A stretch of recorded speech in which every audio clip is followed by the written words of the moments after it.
We're counting down the 6 most notorious disasters ever captured on Mount Everest.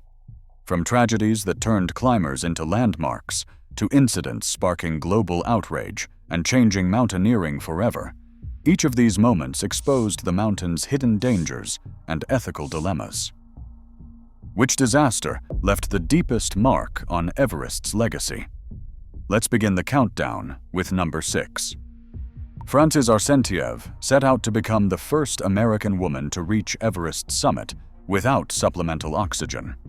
On May 22, 1998, she achieved that milestone, but the descent became a struggle against exhaustion and altitude. Separated from her husband, Sergei, Frances was stranded high on the north side, unable to move, exposed to the thin air and freezing cold. Over 2 days, multiple climbers encountered her, some offering water and oxygen, but none able to bring her down. By May 23rd, she died just below the first step, her body frozen in a lifelike pose beside the main route. For nearly a decade, her blue and purple suit became a landmark for every team passing through, earning her the nickname Sleeping Beauty. In 2007, a group of climbers gently moved her remains out of sight, draping them with an American flag. Her presence on the mountain became a lasting reminder of both human ambition and the unforgiving nature of Everest. On May 15, 2006, David Sharp set out alone for the summit of Everest, carrying minimal gear and no supplemental oxygen. By the time he reached the notorious Green Boots Cave, just below 8,500 meters, he was already in serious trouble.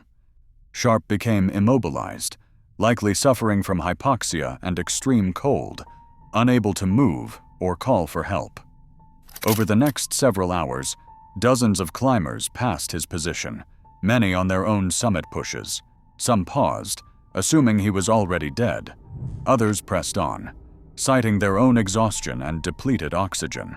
Reports later confirmed that Sharp was still alive for much of that day, partially conscious, exposed to the wind and ice, sitting only meters from the main route. News of his death triggered a storm of criticism around the world. Headlines questioned whether the pursuit of the summit had eclipsed basic human decency. The debate reached beyond mountaineering circles, raising uncomfortable questions about responsibility and self-preservation in the death zone. In the aftermath, climbers and guides alike faced scrutiny over the choices made at altitude, where the line between survival and sacrifice is often razor-thin. Lincoln Hall's story on Everest began with a collapse high on the northeast ridge, just hours after reaching the summit on May 25, 2006. Suffering from cerebral edema, Hall lost the ability to move or think clearly. His Sherpa team spent hours trying to drag him down, but as oxygen ran out and night fell, they were forced to leave him behind at over 8,600 meters, declared dead in the death zone. By morning, news of his passing had already reached his family in Australia, but the mountain had not claimed him. On May 26th, an American-led team headed for the summit found Hall sitting cross-legged in the snow, coat unzipped, no gloves, no oxygen, and exposed to the freezing wind. He greeted them with a calm, "I imagine you're surprised to see me here." Instead of continuing to the top, Dan Mazur's group abandoned their summit attempt, giving Hall oxygen, fluids, and warmth. Over the next hours, they coordinated a rescue with Sherpas from lower camps, slowly guiding Hall back to safety. He survived the ordeal with severe frostbite, but made a full recovery. Hall's rescue, just days after the David Sharp tragedy, proved that even in the death zone, saving a life could take precedence over reaching the summit. April 25, 2015 began like any other day at Everest Base Camp. Climbers prepared for their summit bids, checking gear and scanning the sky for signs of weather. At 11:56 a.m., the ground shook with a force that shattered any sense of normalcy.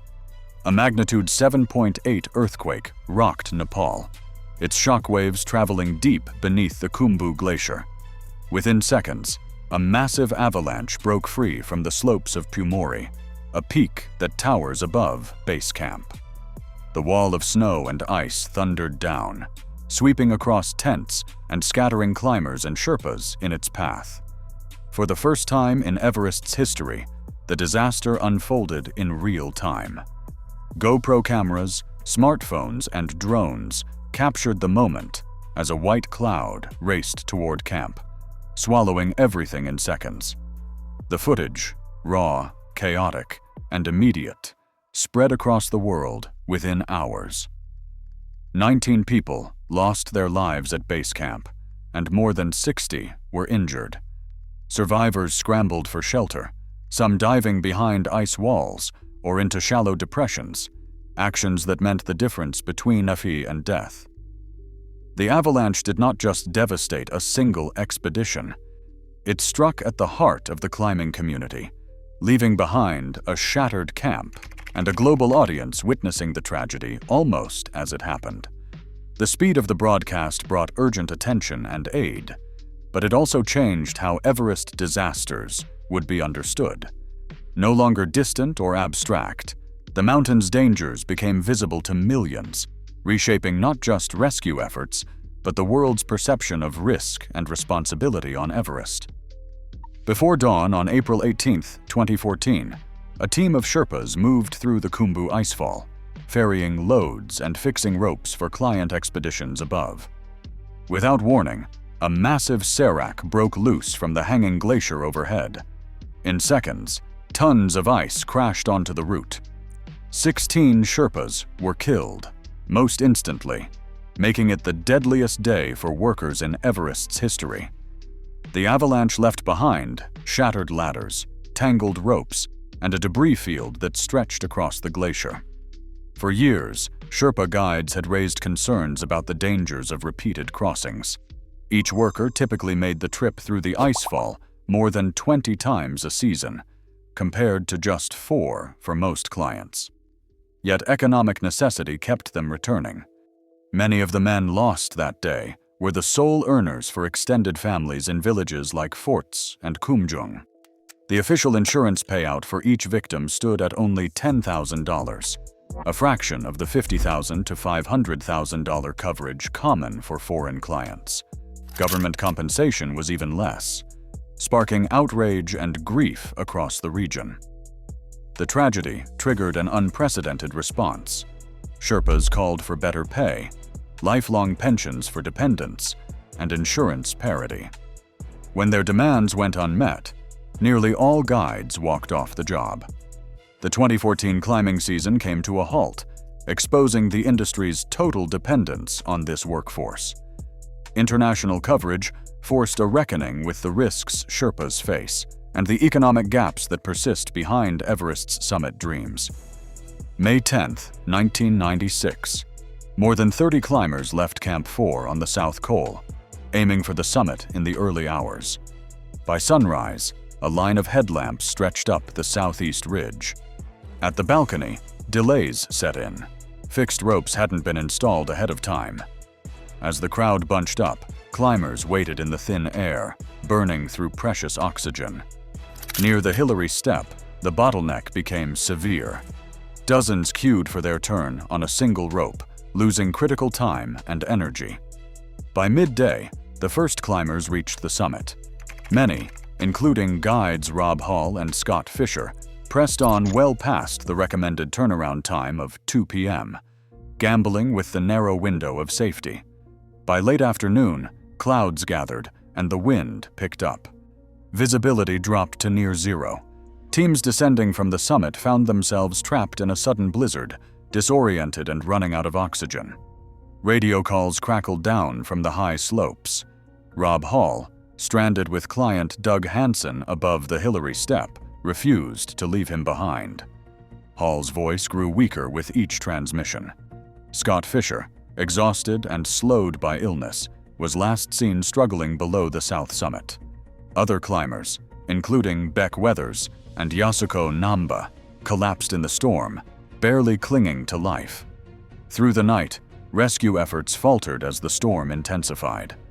By morning, 8 climbers had died in the blizzard: Hall, Fisher, Hansen, Namba, and 4 others. It was the deadliest single event on Everest up to that time. The disaster was broadcast around the world, with survivor accounts relayed by satellite phone and later immortalized in John Krakauer's Into Thin Air. Images of crowded ridges and desperate radio exchanges revealed how commercial guiding, overcrowding, and decision errors could turn deadly. In the aftermath, the industry faced a reckoning. Operators re-examined safety protocols, summit windows, and the ethics of pushing clients to the top at all costs. The events of 1996 didn't just claim lives. They changed how the world saw Everest and how future climbers would approach its summit. From the haunting legacy of Francis Arsentiev to the industry-shaking 1996 Everest disaster, these 6 tragedies reveal that Everest's deadliest moments are rarely random. Across all entries, the same patterns emerge: severe weather, critical decision-making failures, and the relentless push of commercialization put climbers and Sherpas alike in harm's way. The most shocking cases, like the 2014 avalanche that claimed 16 Sherpas, or the real-time chaos of the 2015 base camp avalanche, show how risks extend far beyond individual ambition, impacting entire communities. Meanwhile, stories like David Sharp's and Lincoln Hall's highlight the ongoing ethical dilemmas climbers face in the death zone. Each event earned its place here based on widespread documentation, media coverage, and the cultural or systemic impact that followed. Collectively, these disasters chart Everest's evolution from isolated feats of endurance to a stage for global scrutiny and hard lessons. Ultimately, the mountain's most notorious tragedies serve as stark reminders. On Everest, nature, human ambition, and industry are always intertwined, and the consequences can echo for decades.